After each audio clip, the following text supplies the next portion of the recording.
Good evening, everyone. Good evening. How's everyone doing? Great. Okay, well, we're going to go ahead and get started. We tried to give everyone an ample chance to get here. I know the traffic is backed up. So we're going to do things a little different tonight. We're not going to do buy-sell trade because we have no buy-sell trade. We're not going to go over the financials since we have so many wonderful guests with us tonight. So we're going to go ahead and get started with our pledge, followed by our prayer by Brother Calvin Presley. So if everyone would please stand and face north where Miss Pat has the flag. All right, ready? I pledge allegiance to the flag of the United States of America and to the republic for which it stands, one nation, under God, indivisible, with liberty and justice for all. Thank you so much. Would everyone please bow your heads? Or don't. Or don't. Father, we love you so much and appreciate your presence in our lives. Guide us and lead us in the way that is pleasing in your sight. Help us, Lord, to live peaceably with all men as much as within us individually, so that collectively, Lord, it would be good for our city, our state, our nation, and the world. We pray, Lord, for the guest speaker, that you would endow him with wisdom to communicate to us how we can be better stewards over the resources that you give into our hands. We acknowledge you as our source. In Jesus' name we pray, believe, receive. Amen. Amen. Thank you, Brother Calvin, for that wonderful prayer. For many of you that don't, for you people that do not know me, my name is Marcus Pursley. I'm the current Vice President for SBREIA. Our president, Tommy Black, had a loss in his family recently, so he cannot be with us tonight. And our treasurer, Dolores Smith, could not be with us as well. So we decided to switch things up. And because we're kind of behind on time, we're going to just move everything forward. I see a lot of new faces. And if you could all do me a favor, everyone that's new, if you could stand up, tell us who you are, and what you want to accomplish in real estate or in life in general briefly, we would love to hear it. So let's see, who wants to be the volunteer, or do I need to point? There you go, Miss Glenda. Hello, everyone. My name is Glenda Graves, born and raised in Shreveport, Louisiana. Bossier is like a second home to me as well. But my plans are to build and diversify a real estate portfolio within Shreveport, Bossier for sure, but throughout the state of Louisiana and East Texas. All right. Who wants to go? Devin Martin from Minden, Louisiana. My wife and I are entrepreneurs. I have a low voltage company, internet company, and my wife has a restaurant. We just did about 10 flips 10 years ago, got out, trying to get back in, got my first rental a few months ago, and second rental next week. So just trying to build the portfolio, as she said so eloquently. Right here. My name is Deontay Stigler. I'm a college student. I go to BH Academy, barber student. I always be a barber when I get out of school, and I just want to learn everything I want to know about real estate and how to really I just want to be a sponge to learn things. You know? Tell everyone how old you are. I'm 20 years old. All right. Hi, my name is Chantel Wiggins, and I'm an investor. I've been kind of, I've laid off of flipping houses. My first flip was like in 2009, but, and I did it for some years, but for maybe like the last 4 years, I just kind of, just kind of fell back from it, because I also work in mental health as well. But I do want to get back into it because I have the properties and I need to do something with them.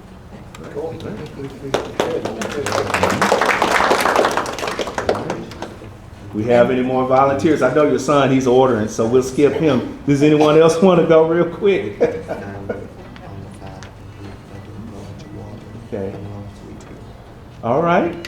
Well, we'll let him introduce himself at the end of the meeting to everyone. So let's go ahead and introduce our wonderful speaker for tonight. Our speaker is Mr. Mark Ray Pantek. He is a national investor and speaker. He has had over, 300 transactions, and he specializes in creating affordable housing through creative finance, seller financing, and purchasing notes. And he's currently working on several deals here in Shreveport, but he has a deal that he's specifically going to break down and explain the mechanics and moving parts of it tonight. So if everyone would please give Mr. Mark a huge round of applause.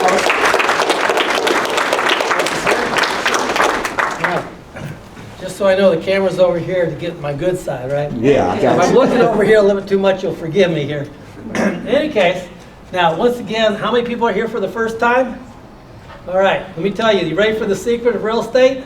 Yes. Right? I got it, come on, you gotta give me a little more energy, a little louder than that, a little more enthusiasm. Number one, the biggest mistake that people make is they procrastinate, they hesitate, and they avoid getting started. The only way you can fail is by failing to get started. Number one. Number two is quitting too soon. If all you'll do is get started and never quit, you'll be successful in this business. Does that make sense, everyone? Yes. The next most important thing is this. People get all kind of reasons and all kind of excuses why they can't do real estate, right? Right. What if I told you I could send you a video of a 14-year-old girl who bought a house at 14? Now, I got that video, I send it out all the time. Did you happen to get a chance to see that video?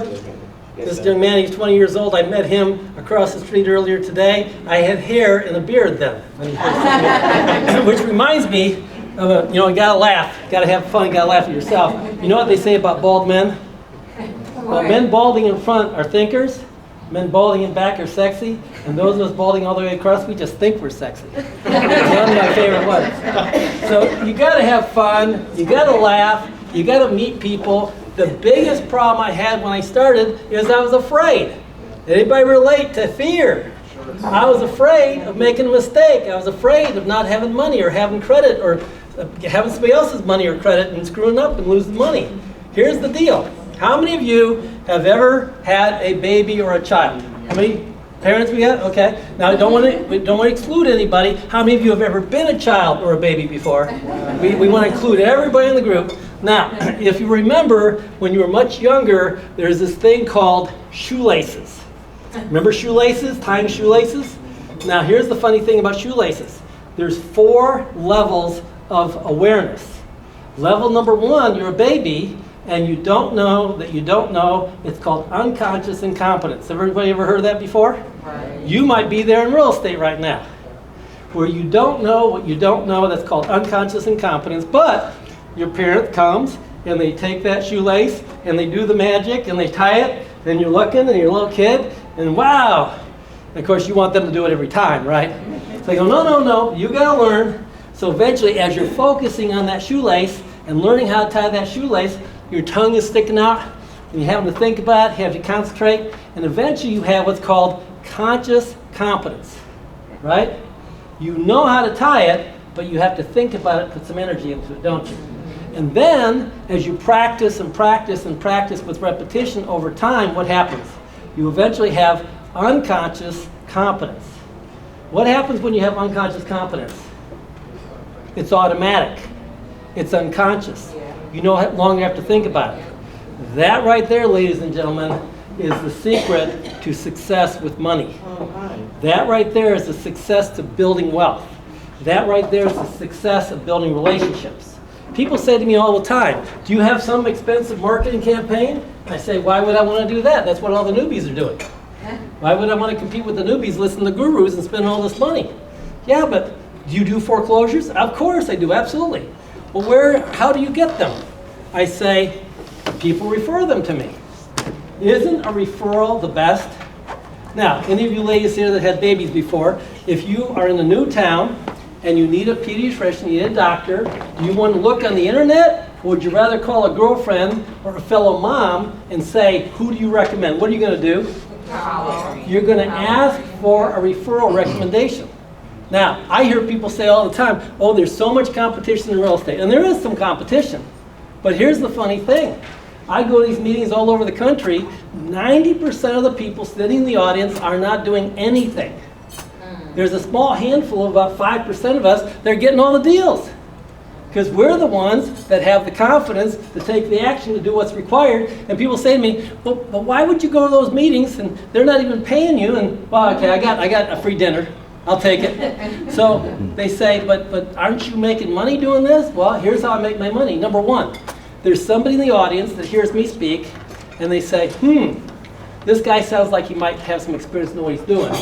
I've got some money, and I can't tell you, I've raised millions of dollars by people walking up to me and saying, I've got this 401k, I've got this IRA rollover, I've got this money, I just don't have the time. I've been too busy, I don't want to deal with contractors, I don't want to deal with tenants, can you help me? And I said, yes, I've got a sort of turnkey type program I do, but you own the property and you get the passive income and you get the, especially the tax write-off, right?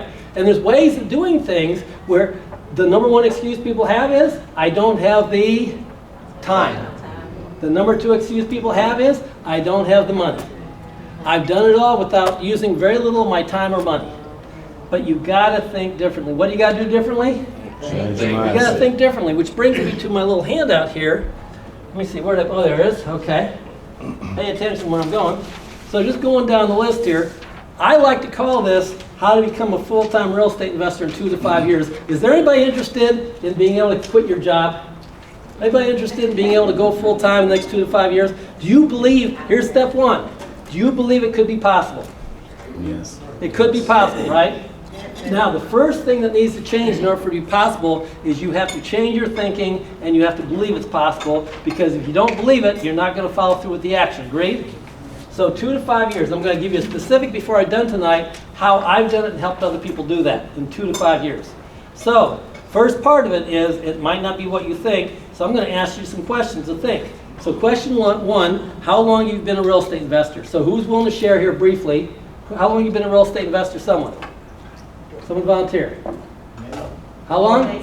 22 years. 22 years. That's all Now, I've ever done. I probably got the worst example in the room who's done it for 22 years. Have you done as much real estate as you're capable of, or could you have done more? I could do more. He could, even 22 years, he could do more. Would you say you've done well over 100 deals? Yes. Over 500 deals? Yes. Over 1,000 deals? Close to 1,000 probably. Probably. So why do you think you've done so many more deals than most people? Because I believe I can. Right there. And we call that mindset. Your biggest obstacle is not the money. There's no shortage of money. Your biggest obstacle is not a lack of deals. There's plenty of deals. It's not the time. It's how you think and how you perceive and how you believe, and that's what you got to change. That's what the number one thing you got to work on is changing your mindset. Does that make sense, everybody? You've probably heard this before. You need to hear it again. How many people read a little book called Think and Grow Rich by Napoleon Hill? Now, what I like to do is I say, read that book, and to my black friends I say, did you know that there's a version called Think and Grow Rich, a black choice? Have you heard that one? Dennis Kimbrough. Yeah, what's that? I think it's by Dennis Kimbrough. Yeah, Dennis Kimbrough. And so basically what he said is the original version was back in the 30s, and so I'd like to, have one for black people. And so they went to Napoleon Hill Foundation, got permission, wrote that, and then another person said, yeah, but women are different than men, so there's a Think and Grow Rich for women too. So when I got some black ladies I'm helping, I say, I want you to read the original Think and Grow Rich, I want you to read Think and Grow Rich Black Choice, I want to read Think and Grow Rich, read it 3 times, because it's so important, the repetition, just like the shoelaces. It's the repetition, repetition, repetition to you develop a habit, and then your habits make you. You make your habits make you. And it starts as a little thread, and then you repeat it, eventually it becomes a chain. But bad habits bind us. We're prisoners of our bad habits. So the good news is you can replace a bad habit with a good habit. Does that make sense? It's a choice, it's a decision, it's a commitment. So continue right down my list here. Now, question 2, how many properties you bought? We talked about that. How many here has done a lower number? How many people have done 1 or more? Okay, great. Who's willing to volunteer? How about here? How many of you done approximately? You willing to share? About 5. About 5, great. And how long? I just started a year ago. Oh, well, 5 in a year is pretty good. Do you think you could have done any more? Yeah. Okay, how many more do you think you could have done? Approximately, maybe. I figure I could do a few a month if I just set Okay. the system together. So yeah, I think I could have. So what would have to change for you to do more? Just more time, more commitment. How about this? More team. That too. Here's the thing. We only have 24 hours a day. However, the number one thing I do is I ask myself this question. You might want to write this in the back. It's the most important question I ask myself every day. I ask myself this question: who is the person best suited to do this job other than me? Isn't that a powerful question? Who is the person best suited to do this job other than me? So I know that there's signs, they call them bandit signs, there's signs that should go out, or there's some kind of internet, social media that should be being done. There's always something that can be done. How can I find and recruit and get people on my team so I can leverage their experience and their expertise, and we can work as a team, and together we do more. You ever heard the abbreviation for TEAM? T, together, everyone achieves more. So here's what I can tell you, as Robert Kiyosaki says, investing is a team sport. And speaking of that, how many people have heard the little book called Rich Dad, Poor Dad by Robert Kiyosaki? Excellent. How many people have read the follow-up, The Cash Flow Quadrant? Now, Rich Dad, Poor Dad changed my life. Cash Flow Quadrant was even better for me. And then the third one, a lot of people never even heard of it, it's called Retire Young, Retire Rich. Has anybody read Retire Young, Retire Rich? That's the third book in the series. And I learned 2 important words from Kiyosaki. Now keep in mind, I had my college degree in finance. I went on to become vice president of a financial planning firm. And what Kiyosaki taught in those books, I didn't really understand. When you go to college and you get a college degree, and when you work for a financial services company, they're not teaching you to be financially independent, are they? No. They're teaching you to be an employee. They're teaching you to have a job. They're teaching you to make somebody else, the company, the money. They're not teaching you to make the money for you, right? So what ended up happening is I had the good fortune because I wrote it down. What did I do? You wrote it down? I wrote down that I had my own radio talk show. Now, did I know how to have my own radio talk show? No. Did I have the money? No. But the thing is, can you afford to write down what you want? Is that in your budget? So step number 1, decide what you want and write it down and focus on it every day. It's basically what they teach in Think and Grow Rich, what they teach all over a lot of different books. You've got to decide what you want and write it down and focus on it repeatedly. Does that make sense? Anybody heard of a little guy named Bob Proctor? Anybody heard of Bob Proctor? Yes. Bob Proctor tells a story about how his dream was to become a fireman, and in Canada, in rural Canada, there's a lot of poverty, not many jobs. So he moved into the outskirts, a little rural community outside of Toronto, and at 26, 27, he was a fireman. In 1961, he was making $4,000 a year in 1961, and he owed $6,000. Now, most people who owe more than they make, guess where their mind is? Where are they focused on? They're focused on the debt. They're focused on the problem. And when you focus on the problem, what do you get more of? More debt. So he was stuck. Everybody can relate? Some people have been stuck in a job, we've been stuck in a relationship, we've been stuck with financial debt. Whatever it is, if you keep focusing on the problem, you're going to stay stuck on the problem. It never occurred to him to read Think and Grow Rich until a young man told him to do that. He did, and he got a little goal card, and on the goal card he wrote down what he wanted, and every time he'd reach in his pocket and he'd pull it out and he'd read the card, and he trained his mind to change the habit to focus on what he wanted instead of what he didn't want. And it wasn't long where somebody said, "Hey Bob, I understand you're looking for an opportunity. Would you be open to clean this office?" Now keep in mind, it was only $35 a month, but when you're making $4,000 a year, $35 a month part-time hustle is not bad, right? And then somebody else said, "Hey, I hear you're cleaning offices now, would you clean mine?" He kept reading that card and reading that card and reading that card, and guess how much he made that very first year?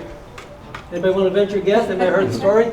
$6,000. He made over $100,000 that very first year, and he didn't even know how it happened. And he kept reading that card, and then one of the clients said, "Hey Bob, you're doing a great job here in Toronto. We've got offices in New York. Would you do that?" And he expanded to New York, and they said, "We got offices in London. Would you do that?" Within 3 years, back in the 60s, he was making over $1 million a year. Now, God has given us this amazing tool that we don't use. You are like a Ferrari or a Lamborghini with the parking brake on, wondering why you're going 1 or 2 miles an hour. You are a fantastic creation of God with all this potential, but you're playing at 1%. Does everybody understand what I'm saying? Yeah. God has given you so much potential, but you have to give your unconscious mind instructions. I mean, it's been said, pray believing you have already received and you shall have it. That's a powerful promise, isn't it? What if it's true? If thou canst believe, all things are possible to him or her that believeth. What if that's true? The number one thing I got to focus on for me is my belief. The number one focus I got to do is, instead of doubt, I have to have confidence. Instead of fear, I have to have faith. You have to make a decision. You're going to face your fears, you're going to overcome any obstacle, and you're going to be grateful and blessed by it to grow and become better, become your best. Does that make sense, everyone? Yeah. So continue right down here. The next point is, so, when you say, why have you not bought more? Who can venture? What are some of the reasons you gave why you've not bought more? People typically say, yes? Kind of like what you, honestly for me, I just felt kind of stuck. Okay. Became a little uninterested. Okay. Because some of the areas where my properties are, people are moving off those streets and it's just making it harder to rent. Mm-hmm. And I don't want to risk putting, the money into them, Mm-hmm. and I'm not going to be able to retain renters Mm-hmm. in that, with the property. Okay, so I'm glad you brought that up, because one of the most important things I'd say to people is this. We've heard, it's sort of a joke about real estate. There's 3 keys to real estate. It's been said the key to real estate is location, location, location. It's hard to screw up a great location, and it's hard to fix a bad one. So the number one thing I pay attention to whenever I'm down real estate is that location, and is it a good, average, or bad location? And people say to me, well, I wouldn't want to be a landlord. I go, why not? Well, because those tenants will take advantage and rip you off. I go, I don't rent to those kind of tenants. I say, but how do you get those kind of tenants? I buy properties that are mostly older people in stable neighborhoods. They might be going through a gentrification or improvement or whatever, but I buy where the right kind of tenants want to live, preferably the better school districts, the better location. So the first thing in my mindset I'm focused on is I write it down. What do I do? Write it down. Can you afford that? Is that in your budget? Decide what you want and write it down, and that includes the location. So in Houston, Texas, I decided some of the best locations, the best neighborhood, and I heard about a neighborhood called Oak Forest. Now, it gets hot here like it does in Houston. It gets a little sultry in the summertime. Now, then having a forest of oak trees is very helpful for that shade, right? Very popular. So it was a good location, it had these trees, and so I start calling every realtor in that neighborhood, and guess what? 20 years ago, every realtor told me, you're too late. 20 years ago, every realtor told me, no, the builders are coming in here, the builders are buying these houses built in the 50s, tearing them down, paying top dollar, they just want the dirt, and they're building these big mansions that are $800,000 to $1.2 million, you're too late. Anybody ever heard that from anybody ever before in your entire life? Just once or twice? I said, well, that's interesting. So I proceeded to do a marketing plan, and as I did my marketing, drip, drip, drip, most people want retail. Most people think they got gold-plated crap, right? We've all had those conversations. But one day, again, I kept writing down what I wanted, and I get this phone call. It says, I got your flyer that you buy in all areas, yes. Well, I have this house, and I think I need help with a short sale. Anybody know what a short sale is? Okay. I've invested in my education in short sale. You name it, lease options, short sale, subject to, creative finance, you name it, I invest an average of $10,000 a year in my education every single year for the last 25 years. That's over $250,000. I've easily made 10 times my investment, if not more. Because if you learn and you take action and you apply, it pays many times over. The biggest problem is people buy stuff, they put it on the shelf, and they never apply it. Application is the key. So this particular house, I was able to, he owed 150.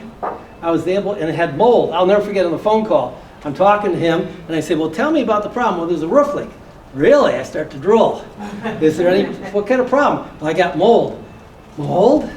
Possibly black toxic mold. I start drooling down both sides of my mouth. I am getting excited now, because does the bank want a house with black toxic mold?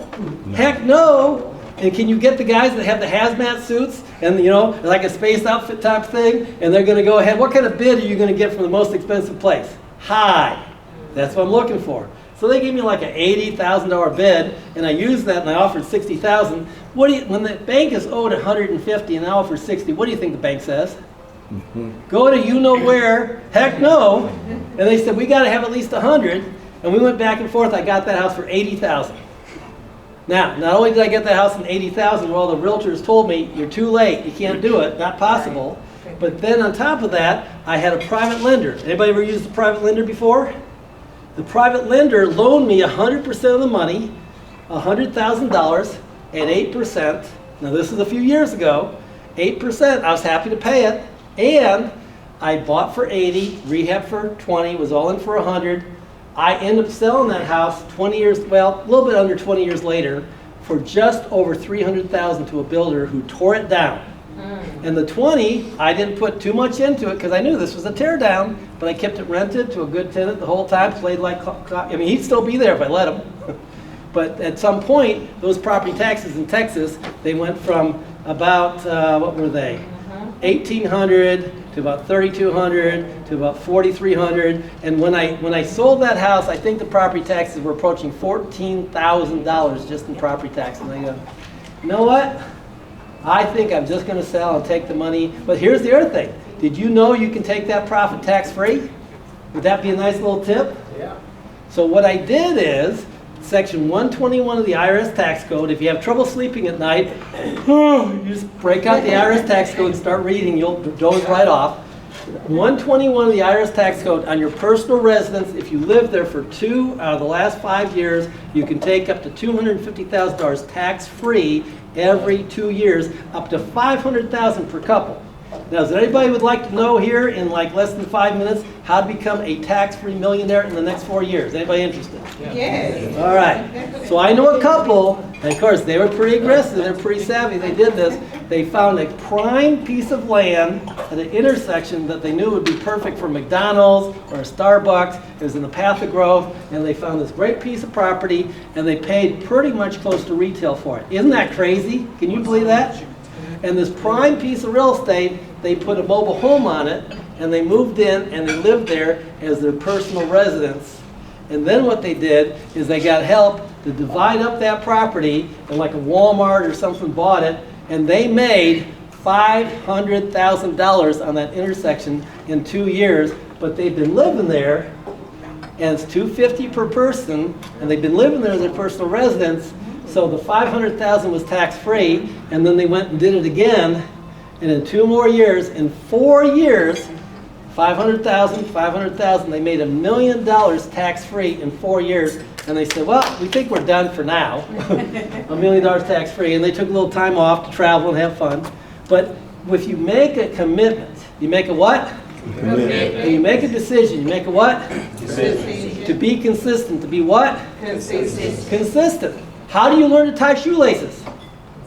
By being consistent, right? Which brings me to the next part of my little going down the sheet here. So, in order for you, in the next 2 to 5 years, have a different result, what must change? Mindset. Your mindset, and specifically the person in the mirror. I told Robert earlier today, I should get one of those mirrors, little hand mirrors, and go around and say, would you like to know who's responsible for your financial success? And go run around the room and hold up the mirror and say, look, there's that person. Just got to talk to that person, convince them. So, moving right along down here, the next part is, okay, who here speaks a second language or plays a musical instrument? Always somebody. Somebody must speak a language or musical instrument or somebody. What? Louisiana. Come on, Cajun's a second language. What language do you speak over here? He's a musician. Oh, you're a musician. What do you play? Bass. Bass, okay. And how long did it take you to play bass? A weekend seminar? No, it probably took me about a couple weeks. Couple weeks, man, he must be gifted from birth. I got that. Okay, how long does it normally take the average person to learn a musical instrument or a foreign language or learn anything new? Plan on about how long? 2 to 5 years. Does that make sense?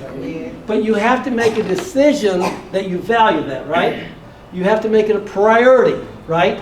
So if you make learning a musical instrument a priority because you love it, if you make learning a language a priority because you love it, but you have to practice. What do you have to do? Practice. You have to practice, practice, practice. So when I first started out and I joined the local REIA group and I had all this fear and I went with a college degree, I got a job as a security guard so I could work 11 o'clock at night till 7 o'clock in the morning avoiding people because I was such a nerd and such an introvert. And I had so much fear of people, and I had so much trauma growing up, I stuttered. So even with a college degree, I couldn't get a job because I'd get an interview, and I'd look at somebody, and I'd stutter and look away, and for some reason, they didn't call me back. Imagine that. Just shocking. So I took this job. I was going to be there 3 months. I ended up being in the job for 3 years. But the other security guards, 30 years later, are still there. Because they're reading the sports section and they're watching TV and they're right. Their focus was entertainment. My focus was education. If you make a decision to make your education a higher priority than your entertainment, guess where you'll be in the next 2 to 5 years? It's a decision, ladies and gentlemen. It's a choice. It's a commitment. It's a small one that seems insignificant, but if you take that small decision and you compound it 1%, have anybody heard of the book called Automatic Habits? No. It's a fantastic book. So study everything you can about the mind, about habits. When I was in high school and I was mediocre at running, and I learned how to run because I weighed like 119 pounds, and bullies for some reason were attracted to me. So I learned how to run for survival purposes, and I remember the East Germans were the small country, and there's Russia and the East Germans, and in the Olympics they were dominating it. I remember even as a kid, I'm thinking to myself, how is this small country with these East Germans, what are they doing differently that they're getting so many gold medals? So I went to the library, I was interested in psychology, and I started reading everything I could about psychology and about sports psychology, and I learned about a process called autosuggestion. Anybody ever heard of autosuggestion before? It's in that book, Think and Grow Rich by Napoleon Hill. There's a whole chapter. And if you make a decision, just like you do tying your shoelaces, to be consistent with giving yourself suggestions, and here's the thing. I used to tell myself I couldn't find any deals. Guess what? If you tell yourself all the time you can't find any deals, what are you going to find? Nothing. No deals. Ladies and gentlemen, some of you have spouses or significant others. You may have had this experience where you're in the kitchen and the wife says to the husband, hey honey, go in the kitchen, at the dinner table, go ahead and get me the salt pepper, and the husband mutters under his breath, I don't know where the salt is. I don't know where the salt is, I don't know where the salt is, I don't know where he's just bombarding his mind with I don't know where the salt is, and he's in banging around in the kitchen, looking around, can't find it, can't find it, can't find it. Finally the wife is disgusted, gets up and walks over and reaches over and grabs the salt and says, what's this? Right in front of your nose. How is it even possible you didn't see it? It was there. You bombarded your mind with the suggestion, with the message that I cannot find the salt. Well, guess what? It applies to deals. It applies to money. It applies to everything that you want or need. If you tell yourself all the time you can't find it, you're going to have a lot harder time because your mind wants to keep you sane instead of crazy. So what I did is I studied and I learned about self-hypnosis.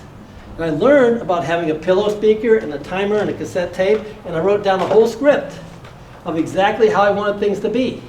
And in high school, as a student, I went and I reprogrammed my unconscious mind. I went from over 12 minutes to under 11 minutes to under 10 minutes, and I got the school record in the 2 mile.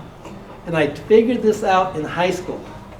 I then went on, and here I was a security guard, and I'm working as a security guard, and I finally go back and review all this stuff, and I go, it worked before, I bet it'll work again. So I started writing down, I'm a vice president of a financial planning firm, I have a BMW 320i, because I grew up in Detroit. BMWs to me were like affluent, and I wrote down I was doing ballooning. You ever heard of Image Book, or Treasure Maps? I got pictures of balloons, I got pictures of computers, everything I wanted It was within my budget. I could afford it. Can you afford it? Say yes. Yes. You can write down what you want. You can cut out pictures. You can decide to focus your mind on what you want, and you'll start to find deals. People say, how do you find these deals? I write it down, and people bring me deals. What? Well, I do get in front of a few groups and speak and tell people, here's my phone number on this piece of paper. Here's my Facebook page. It does help if you make it easier for people, right? And then a few weeks later, sometimes the next day, people say, hey, Mark, you know, you're talking, and I happen to have this deal, and I don't have the money. Come talk to me. Hey, Mark, I got this money, I don't have a deal. Come talk to me. That's why I do this. It's all about relationships. It's all about what? Relationships. And so here's the thing. The number one thing in your mindset is you need to make a decision to be a better networker. To be a better what? Networker. And I see people come to these meetings, and what do? They're sitting here at the meeting on their device, not talking to anybody. What? I see people, and they go, and they're on the device, not listening to my presentation. Can you believe that? Oh, he's taking notes. Okay. Well, he started out, he's over here, he's sitting over here. Now, he's 20 years old, and I'm trying to help him. But he's sitting over here, and I go, the people are over there. Get up and go sit, right? But that's human nature, right? Right. Self-preservation to try to, right? We're scared. We're fearing of rejection. I'm telling you, I was shy, nerdy, introvert, and I got involved with something called Toastmasters. Toastmasters changed my life, one of the most important things I did.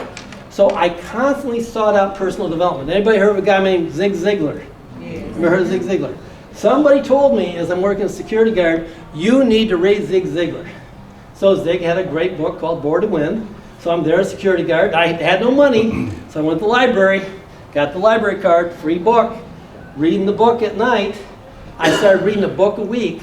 And then I read this book, and then I read this book on goals, and read this book on sales, and I read every book I could, and I found out he had cassette tapes. And I got the cassette tapes at the library, and I'm listening to those, and at the very end of one of these, it says, record live in Dallas, Texas. And I thought to myself, well, heck, I'm here in Dallas, Texas. Maybe I could go hear him speak in person live. Wow.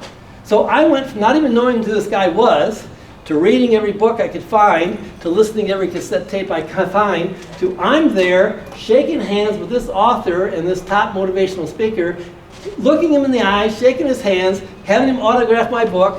This is just blowing my mind. That somebody like me, a little old me, that this is possible. I could access to someone like this. And then he says, well, I'll be speaking at my church downtown, First Baptist, next Sunday or whatever. I'm like, I'm there in the front row. I'm there with my paper and pen taking notes. And then he says, I'm going to have a Christian fellowship in my home. I'm like, holy moly, what an opportunity.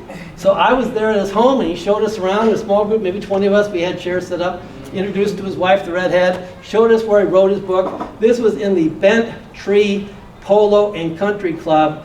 This back in the 70s and 80s was $1 million house. You can imagine what a house like that's worth today. I had never met anybody who had $1 million house. I'd never been in the $1 million house. Do you think this impacted my self-image, my self-esteem, my self-concept, my belief? You have to do these kind of simple things. Are these simple things? Yes. Could you make a choice and decision that, you know what, I'm going to associate with the most successful people I can find? I'll never forget Robert Kiyosaki. I'm in the audience. He said one of the most important things that changed my life. He said, get out a piece of paper and write down the 5 people you spend most of the time with. And I put down those 5 names. Then, next to those names, put down your best guess, what you think their annual income is, and put down next to that what you think their net worth is, and then put down next to that where you think they're going to be in 5 years from now. And ask yourself, is that where you want to be? And some of you are going to need some new friends. I was one of those people. And I'm sitting there thinking to myself, but I don't know any millionaires. What would a millionaire want to have to do with me? What would I have to offer a millionaire? Well, here's the funny thing. If you get out a piece of paper and you write it down and you decide, you can start attracting people who have what you want. Does that make sense? Yes. And that's what I did. It changed my life. I've now got, like on speed dial, 20 millionaire friends that I can call anytime and say, hey, I got this or that, I need help. But it's a decision you make in your mind, right? So number 1, you make a decision regarding your mindset. You change your mindset about networking, and you change your networking about building relationships. The number one thing I say is before you leave tonight, go meet 5 or 10 people you've never met before and exchange numbers. Don't just give out your number. Listen carefully, exchange your number for them or email with them, and then follow up in the next week. Don't let a month go by without following up and talking to people. It will change your life. Does this make sense? Marcus, you want to comment on that briefly? That you heard me here 2 years ago and I said that, and what happened? I was amazed at Mark working the room several years ago. There was a table set back in that section, L-shaped. There were about 25 people, and Jason was on the end of the table, and I can't remember who was at the front. But he went back and he started reciting everyone's name, because I know we all get bad at names at times, but he recited everyone's name, what they were into, another specific thing about them, whether or not they had children, until he got to Jason. And he said, yeah, Jason, he came to the meeting late. He's an investor. He's been an investor for several years. And his goal is to make I think it was, you said you want to make as much money as you can, or whatever. It was a quote like that. But I was just amazed at the ability to recite everyone's name, and to have so much. The thing I was looking for is, how did it impact you?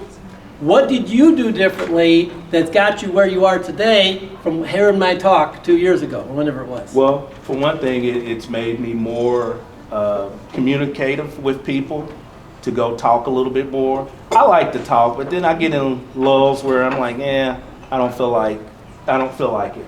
But it really opened me up to having more conversations with people about different interests. And you never know, those conversations could lead you to other conversations and other people to bring back into the circle. And I was texting you today, telling you about Trey, Yeah. and what did you say? I said, oh, that's great. That's the power of relationships right there.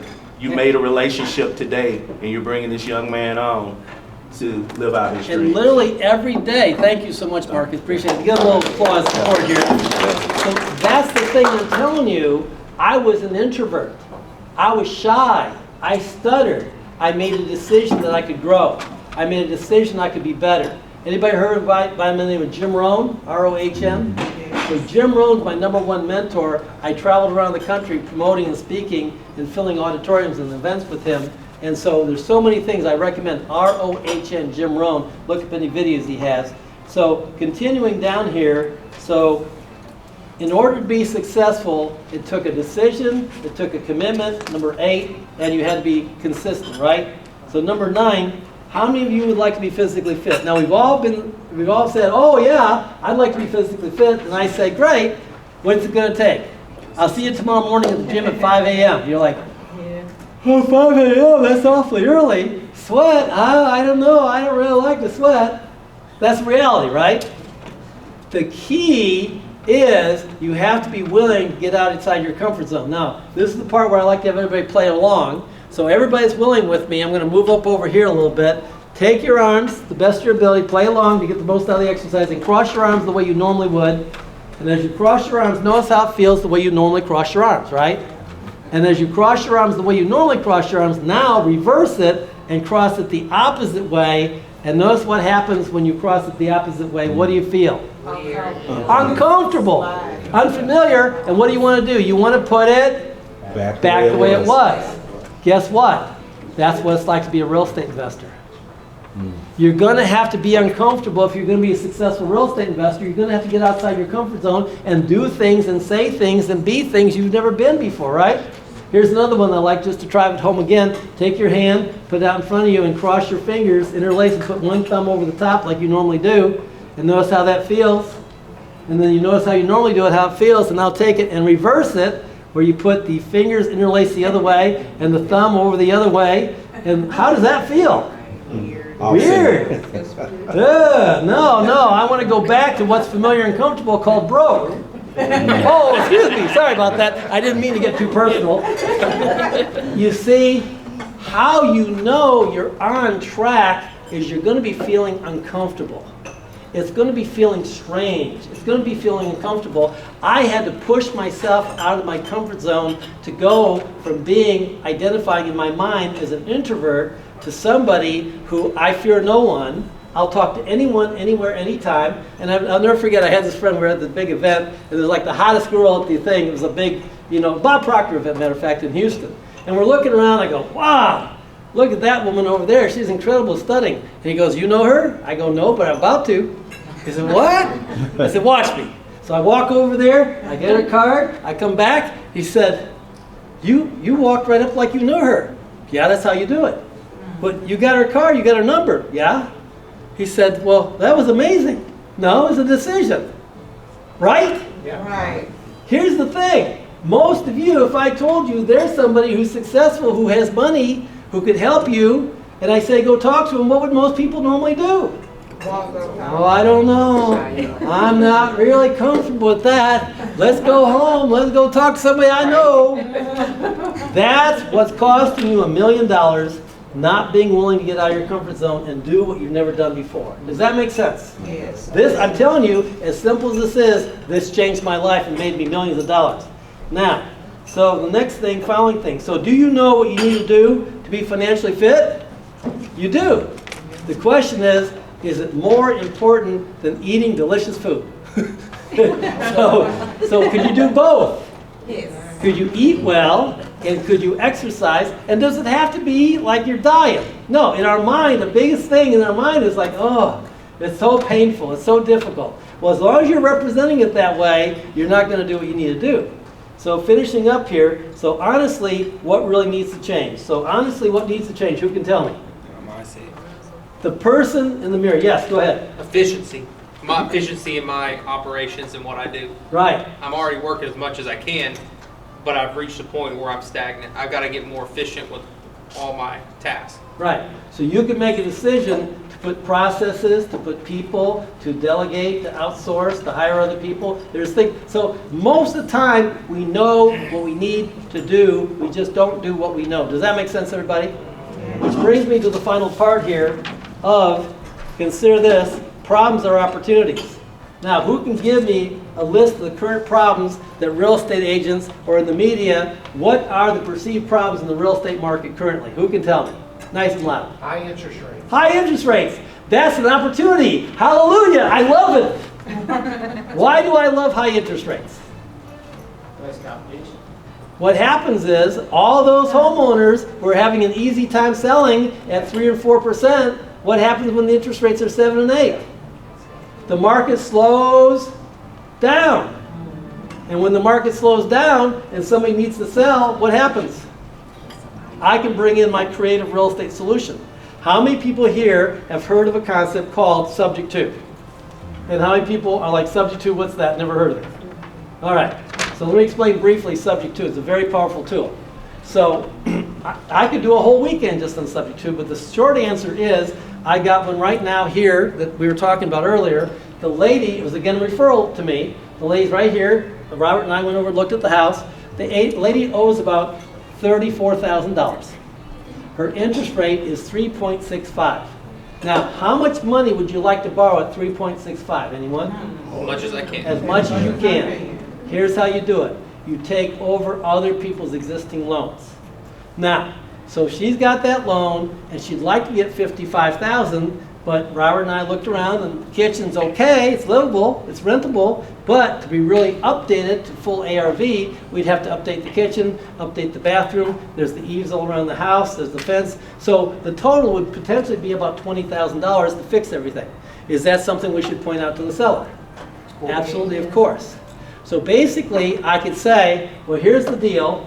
You say you'll take $55,000, and if you'll work with me, the magic words are what? If you'll work Not with seller finance, not subject to, not creative finance, not any of that kind of stuff. I say to the seller, if you'll work with me, I could probably give you your price if you'll be flexible and work with me, right? So how you say things is very important too.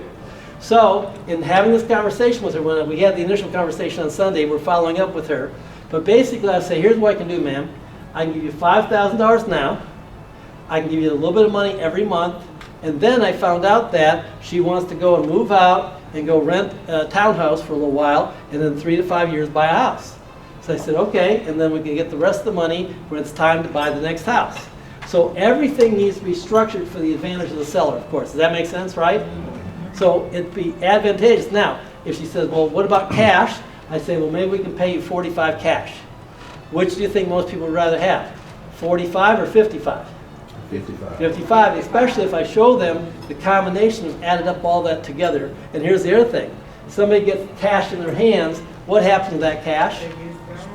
All of a sudden, their friends and relatives come out of the woodwork saying, oh, you sold your house, oh, I need your help, and I need this, need that, and that money all goes away.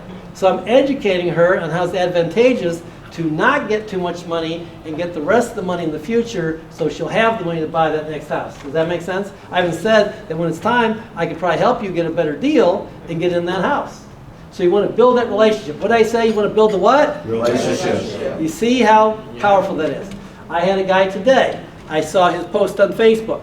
He had some other people approach him and say that he was interested. I posted and said, when nobody else works out, call me. Well, that was about a week ago. Guess what? Today he called me. He said that some national guru type person said, oh yeah, I'm doing 2 houses, I'm doing 2 subject to a month. Really? 2 a month? That's pretty good. So he's being a smart guy. He said, well, great. Since I'm representing the seller who's my friend, why don't you go ahead and send me a couple of those HUDs for the last 3 months? Never heard from the guy again. Fancy that. Does anybody out there in Facebook land ever exaggerate or even lie about what they're doing? Yeah, to impress newbies, to get them to pay them all kind of money sometimes. So the thing is, he then approached me because he knows me. I have a what? I have a relationship with him. So the lady owes, I think he said about 5.45. Now that's a little higher, but what is the rate if you're going to buy a house new? Even if you got good credit right now, what are people paying? If you really got excellent credit, maybe 7.5. Yeah. So if that loan's at 5.5, it's a VA loan, and now they got it on the market for $460,000. It's not moving. And he told me that by the end of the month, she doesn't have the money to make the next payment. So this is called a Foreclosure. It's a pre-foreclosure. People say to me all the time, how do you get these pre-foreclosures with no competition? Right there. See? It's a referral of somebody who knows somebody, has got inside information, and even though somebody else was there, because I got the stronger relationship, they came back to me and I got a shot, and this house is over near Asheville. Anybody know Asheville, North Carolina? Right? So it's a beautiful house. If you look at this house, it doesn't need anything. Now, if there's people that maybe they can't quite afford it, could I take that house and put it out on a lease option? Are there people out there that can't qualify for a loan? Maybe they don't even have the full down payment, but if it's a $400,000 house, how much might I get in lease option? Anybody have any idea? Anybody done lease option before? How about 10%? Any landlords here? What do you get as a landlord? I've never done a lease option. Okay. Thought about it. But as a landlord, what do you normally get? Are you a landlord at all? I am. Okay. How much money do you get? Pick a price range of a house, say $200,000. Okay. Yeah. How much money are you going to get on a $200,000 house just as the landlord normally? With it being 1 month rent, 1 month security deposit, right? a $200,000 house, I would say maybe 20. Well over probably 2 G's. Okay. But my In a point is decent this. area. My point is this. If you can rent it for $2,000 and you get $2,000 security deposit, that's $4,000, right? Right. And it's like, okay, that's $4,000 on a $200,000 house. How easy could it be that they don't pay? Very. Very easy, especially if we go into a recession, right? Right. How easy could it be they do more than $2,000 worth of damage? Very. Now, how much better would it be instead if I got, and again, it's not, I don't want to sell everything, I don't want to sell my best ones, but some properties, if I could get a 10% option fee, 10% on a $200,000 house is $20,000 plus the $2,000 a month. Which would be better, $4,000 or $22,000? $22,000. Now, here's the other interesting thing. Are there real estate, do we have any real estate agents in the room? Okay, well, man, we need to be recruiting some more real estate agents here. What's going on here? So the point being is, are there real estate agents out there that know people who have less than perfect credit? Yes. And mortgage lenders out there who know people who have less than perfect credit? But some of these people with less than perfect credit, they would love to buy a house, they're maybe close, they're not quite there, and the interest rate's going up a little bit, their credit, it's at like 8%, they can't qualify, but interest rates eventually gonna have to creep down a little bit, right? They're not gonna stay as high forever. And so what ends up happening is, if I can capture this property, and I can offer a solution that the average real estate agent can't, and I understand the paperwork and have the right attorneys and everything else, where I take control of that loan. And I can take control of that loan with something called subject to, and we put it in a trust, and again, I can do a whole weekend just on that, or I actually get a lease option myself, but I'm not giving them 10% down, because what their concern is next month's payment. I have got into houses for the amount of 1 month payment and got control of that house. And then immediately turned right around and told every realtor, hey, you bring me somebody and I'll pay you. Do you have anybody that has got looking for a $400,000 house, but they can't qualify for a loan? You talk to enough lenders, you talk to enough realtors, somebody's going to know somebody. Does that make sense? And so I don't spend that money right away. What I do is I hold it so I got the money in case I need to make the payment. I got the money in case I need a repair, and I pre-qualify these people and say, here's the deal, I'll sell or finance you, but I'm looking for 20% down. Now, are there people out there who are self-employed who make good money? Yeah. Are there people out there, they make good money, but they may not always be good at managing their money or managing their credit? Correct. You'd be shocked at how many people can go, boom, put $40,000 down on a nice house, Yeah. and can afford those monthly payments. So basically, there's low-priced houses, there's the high-priced houses. I make most of my money on pretty houses. So again, there's a whole area going into there, but I want to just start with the mindset to understand I bought over 300 properties without using my money, without using my credit, without going to the bank, because I invested in my education and I mastered learning creative finance. And I mastered building my network of relationships. Now I say this to people all the time. How many of you are on Facebook? All right? Most people consider Facebook to be a distraction, and it is, right? But you got to discipline yourself. What do you have to do? You have to discipline yourself to say, I've only got 10 minutes. I've got the specific task I'm going to do. And boom, boom, boom, you do the task and you're off and you're back to work or whatever you need to do. Make sense? So, how many people here have too few ideal quality friends on Facebook? Too few, right? I literally every day I'm adding 2, 3, 4, 5 people. Part of the reason why I put on this little sheet of paper, now I was once on Facebook as Mark Pantak, and I made the mistake of saying something that Facebook didn't like. Fancy that. I asked questions, and boom, I was off of Facebook. I lost all my 5,000 contacts, so I had to come back on as SBREIA Pantek on Facebook. But typically every time I speak, I see a few people, they're, oh look it, that person's from the place I just spoke. And I've added a few new friends on Facebook. So I'm networking all the time, I'm building relationships all the time, I'm having people come and say, can you help me? Yes, I'd like to have us help each other, right? So with that, the last thing I had on my list here is, okay, the current problems. So one of the problems is the high interest rate. What if I could tell you, you could do 12 houses in the next 12 months and quit your job? Would anybody like to hear how to do that? Yes. And if not in 12 months, could you do it maybe in 2 years? Or 5 years at the low, right? So, if you go, what's the average price of a house in America today? Not counting California, New York, real expensive places. $250,000. Huh? $250,000. 250. So let's just use 300, shall we? Okay?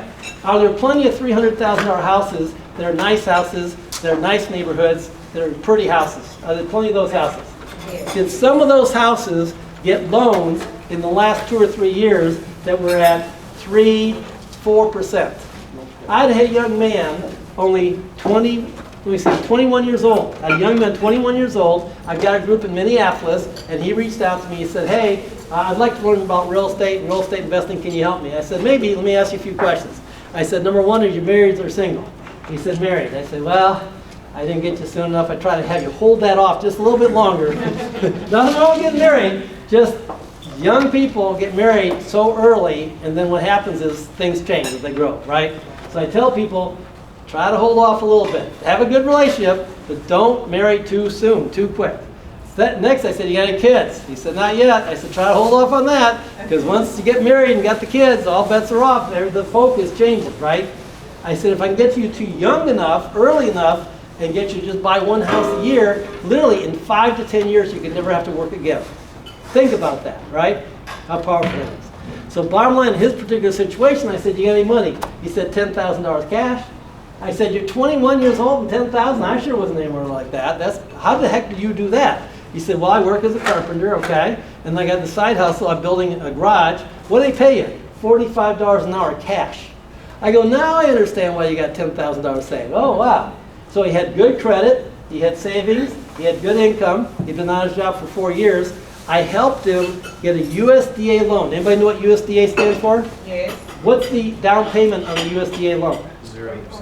Zero down. Oh, 0 down on it, yes. Zero down USDA. And this was during COVID in 2020 in the spring. Guess what all the real estate agents told him about this area, Buffalo, Minnesota, outside of Minneapolis, trying to get away from the city in the more rural area where everybody wanted to be? Guess what they all told him?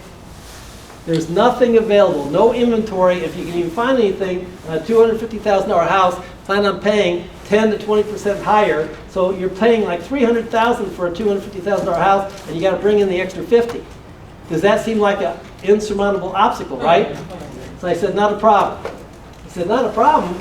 But you're not even here in Minnesota. That doesn't matter. Not a problem. I said, what? I said, we're going to use Facebook. Facebook? Yeah. Are you willing to follow simple instructions? He said, yes, sir. That's a good answer. So I said, okay, here's what we're going to do. In the county where you want to be, you're going to find a Facebook group, and you're going to join 1 to 3 to 5 every day, you know, like networking groups and like groups that are buy, sell, any and all kind of Facebook groups.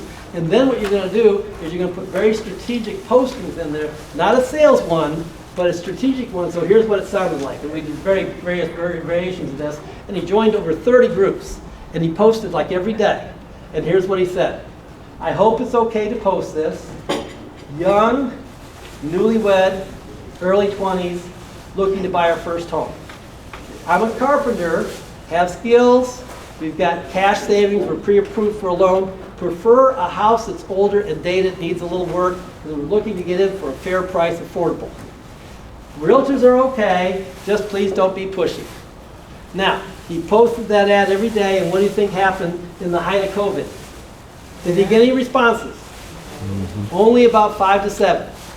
How many did he need? One, just the right one. He found a couple that could relate. They were in their 40s, they had kids that were his age. They sold him a house for $220,000 when houses were selling for $300,000. And not only that, and you got zero down, 2.65, 2.85, fixed 30 years. Now, there are loans out there where people are having trouble and they're in foreclosure and they're walking away. And what if you could take over those loans? What if you could capture $1 million worth of debt? Which is easier, to save $1 million or to borrow $1 million? Borrow $1 million. And if you control $1 million worth of other people's debt, who's paying that debt? The tenant or the buyer or the person in that house. So I'm telling you, it's a form of leverage. The two most important words I learned from Robert Kiyosaki was cash flow and leverage. It changed my life. So if you buy a house that's a $200,000, $300,000 house, and it's at a low interest rate, what's the monthly payment going to be on that approximately? We can throw out a number. $1,200, $1,500. Does that make sense? No, 200,000. Oh, I'm on, okay. A $200,000 to $300,000 house. $200,000 to $300,000 house. Your payment, if it's lower interest rate, could be $1,200 to $1,500, right? Okay. Now, but the current rate, it would be over $2,000. You see that? And what if the rent's about $1,800? Wow. If you could have a spread between what the payment is and what you would be paying, or the person paying you would be paying, could you get a spread about $500 a month on the interest rate spread? Yeah. Yeah.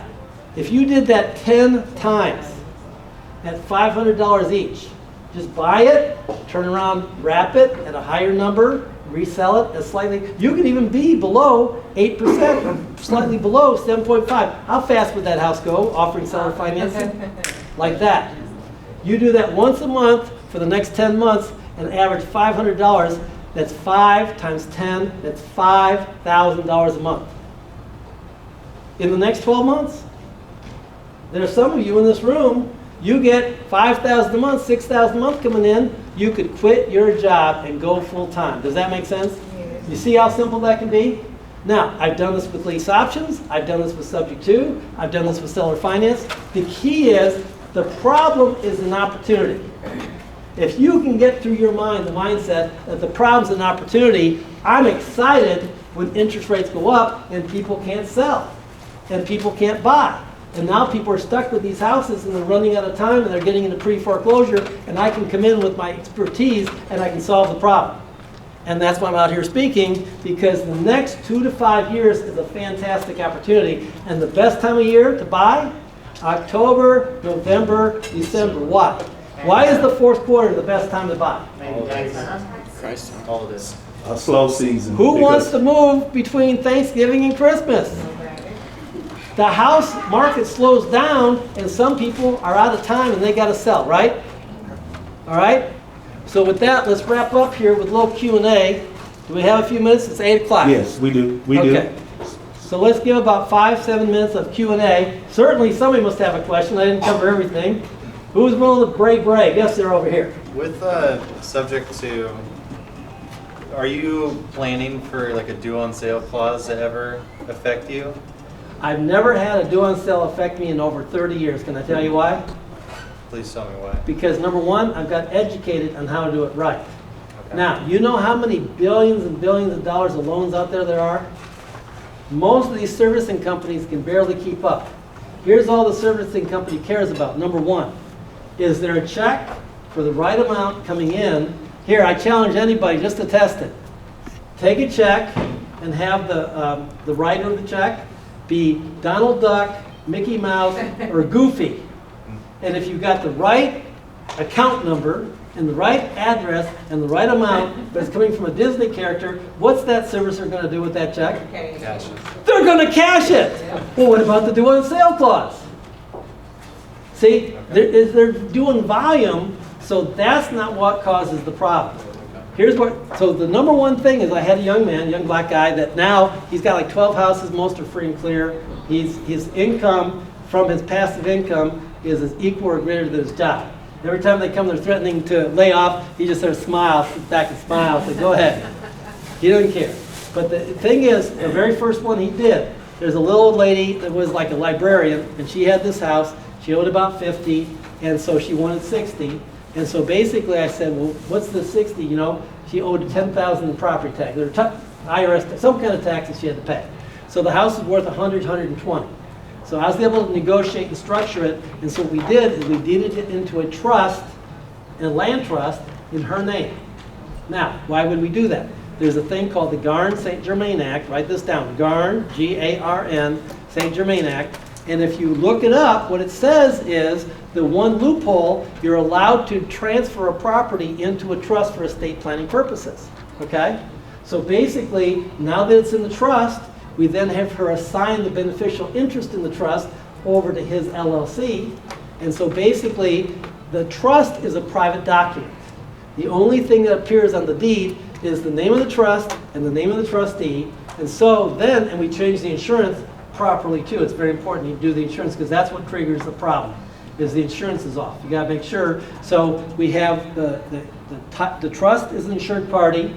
The lady who was the prior owner, who's still on the debt, as her interest may appear, and the lender. So, and then of course we also send a letter from the lady letting her know that we were now going to, it's now going to be a rental property, and we're going to be managing the property, and we got a power of attorney. So we get all the proper, I've invested in my education to get the proper documentation, the right attorneys and everything else. So when you provide all the right documentation, the worst thing in my experience that happens is they send you a boilerplate letter. What's your name? Grant. Grant. Dear Grant, it appears that you may have sold your property. There may have been an illegal transfer. Please respond to this accusation. And some people go, oh my God, they called me, I'm going to die. Oh, there's no due on sale jail, it'll be fine. So you talk to me, and I say, no problem. Dear lender, Happy to inform you, here's a copy of the Garden St. Germain Act, and all Grant did is transfer from his name into a name of a trust as he allowed recorded Garden St. Germain. They're like, I'll have to get to my legal department and get back to them this. So they get back and they say, well, aha, I know, we'll have to see a copy of the trust. No problem. Send a copy of the trust, shows from you to your name in the trust, send that over to them, like, it's gonna go away. Because I was educated. I was what? Educated. I was educated on how to give them the right paperwork they needed, and they went away, and there's no problem, and then you could take them the payments. So there's all kind of fear-mongering and all kind of stuff to try to scare you to pay all this money for this expensive guru course. And the reality is, there's a few people out there, if you send me a text, everybody see my number, right? If you send me a text, there's an attorney, and I can send you a few basic videos that he's talking about trust, making it simple, like 2 to 5 minutes. And there's a bunch of stuff I can send you that I use and I've invested in over the years. But great question. Wasn't that a great question? Let's give him a little support and applause. We appreciate that. It helps the whole group. Anybody else here real quick before we wrap up? Yes, sir. Up front, and then we'll go back here. What's some tips that you got on networking and social networking? Okay. Tip number 1 is get to the meeting early. Tip number 2, plan on staying at the meeting late.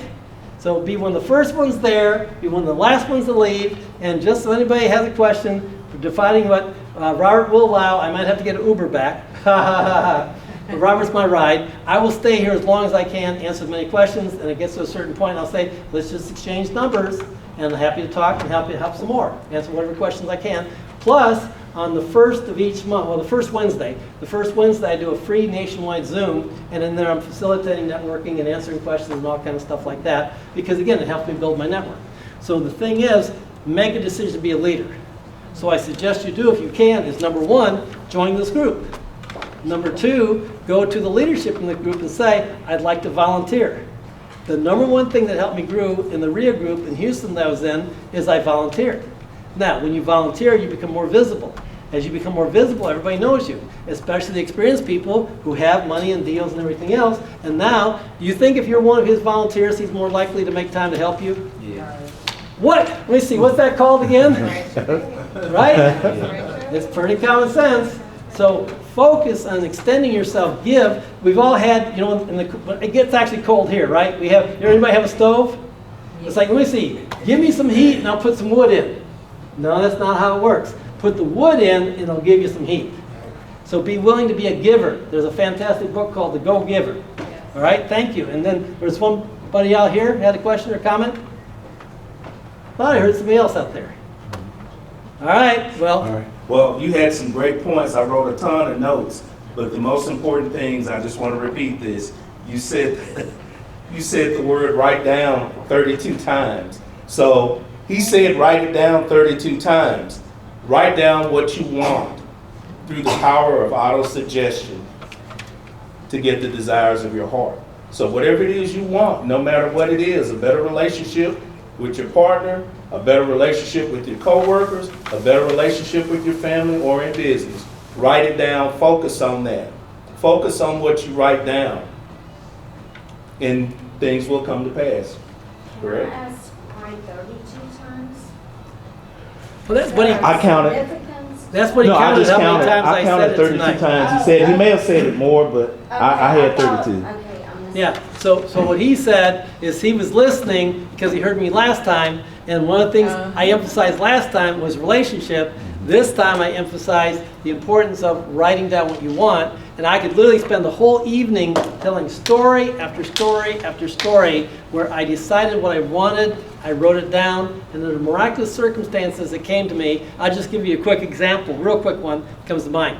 So I was building a coaching practice where I was coaching salespeople, business people, entrepreneurs, because I didn't want to have a job, I wanted to work for myself. So this was probably 30 years ago, this is in the late 80s, and as I'm driving around, I was still doing real estate, working on pre-foreclosures. There's an area in Dallas-Fort Worth called Richardson, which is a very fluent area. I'm from Dallas. Oh, you're from Dallas, so you know Very Richardson. familiar. Okay, so as I'm driving around this area of Richardson, targeting foreclosures there, I happen to see this sign, and I put down 5 different real estate companies that I thought realtors would be good people for me to work and coach, because I could help them go from $100,000 to making $250,000.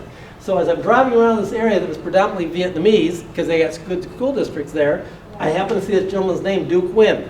So Duke, he had D-U-C, and then Nguyen is N-G-Y-N, you know, Duke Nguyen. So I wrote that down, and I wrote down in my little thing that I carry with me all the time, I am now coaching Duke Nguyen, who's a platinum producer for Remax, or his equivalent. Didn't have to be him, but that's the kind of client I wanted, so I wrote that down. And then every day I would have, so I had insurance people, I had 5 different industries, categories, and I wrote down what I wanted, wrote down the ideal client. So what ends up happening is there's a group, and they were looking for a speaker, so last minute I canceled my other plans to go out of town, and this is near Richardson. And it was townhouses, it didn't look overly affluent, looked more blue collar, working class, but it's like the focus, God is my source. I don't worry about a person, I don't worry about a deal, I don't worry about anything other than somehow God takes care of everything. That's my belief, that's my experience. So I just go and serve, I go speaking, and there's like 12, 15 people at this meeting, and I give this talk about how I apply these ideas and use these ideas, and this gentleman walks up to me, and he hands me his card, and it says on the card, Duke Nguyen. He walked up to me and said he wanted to hire me to help him implement these ideas. Wow. Now, I could spend a whole weekend telling stories like that. Blow your mind. I could tell you stories that other people done, I've done it. The amazing thing is how few people can actually have it receive and apply it. And the people that do, I come back a year or two later and said, Mark, that talk you gave changed my life. I applied what you suggested. So with that, thank you very much. I'll be here for a little bit. Happy to help you guys here. One last comment back there. I don't know what I'm gonna have. Writing your things down on what you want. So is that your power of suggestion? I did hypnosis, so I used to do that, listen to tapes every day. You know, I'm a love person, I'm a winner, I'm blah, blah, blah. So your subconscious mind tells you what you can and can't do. You program, you get negative, I'm bad, I'm no good, I'm lazy, and you get to believe that around negative people. So anyways, I used to do that all the time. But is yours just from writing down what you want? Is that your power of suggestion? Yeah, here's the that thing you that's get? very important. If you say, I have more money, okay? Who here would like more money? All right, he raised his hand. Now, if I reach in my pocket, hold out your hand, and I put a penny, okay? You got more money. That's how it works. Yeah. You have to be very specific instead of vague. So the challenge was saying, I'm a winner. It's like, what does that mean? It's much better to say, I'm making 5 offers every month, which tells me I'm a winner. See, the thing you got to do is you got to learn how to be a programmer. And what I did in high school is I took out a piece of paper and I wrote from start to finish, you're the best runner. You're number 1. You run 5, 10, 15 miles every day. You're the best condition in your entire life. And I did the whole race from start to finish in my mind, including feeling the ribbon come across my thing and breaking the school record.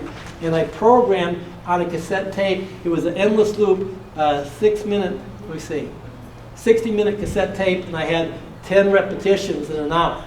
And your unconscious mind will believe your voice more than any others. The next best thing is your parents. Because if your parents are whispering and saying, you got what it takes, you're a good boy, you're a good man, so whatever voices are familiar are the best voices. So your own voice on recording is the best, saying that you now, and say it present tense. So you made tapes and listened Yes. to yourself, right? Yes, absolutely. And I studied all this stuff extensively because it's so important to make it not future, but present tense. And I studied every book and every teacher and every teaching on this idea, everything from the Bible to Think and Grow Rich and how it all overlapped. Napoleon Hill said, whatever the mind can conceive and believe you can achieve. Jesus said, if thou canst believe, all things are possible to him or her that believeth. Yeah. So I combine the two. All right? Once again, thank you very much. I'll be around here for a little bit. I'm going to try to see if I can include that. Thank you very much. Hey, Mark, real quick Yes, sir. before you go. If anyone's interested, tell them about your cruise with your other organization. Oh, okay. So they may want to take that as a Okay. text right off. Well, I'm going to be speaking in Los Angeles. There's a group I spoke in May, and they loved it so much, they're having me back for a 2-day in November. And I got all kind of different events, meaning very affordable nationwide, and then they're going to do a cruise. If anybody's ever considered doing a cruise, it's a very affordable cruise. It's sailing in February out of Los Angeles for only 4 days down to Ensenada and back, and I'm going to be one of the speakers on that cruise. And that's one of the things I wrote down. Just decide what you want and write it down. I just bought a plane ticket to Europe for $99 from Boston to London. I'm a travel expert. I'm going to have a YouTube channel. I'm going to be writing books. I mean, I'm working on, I'm 66 years old. I'm working on my 40-year goals. I'm studying blue zones. I mean, if I had time, I could talk all weekend. All right, thank you. Thanks again, Mark.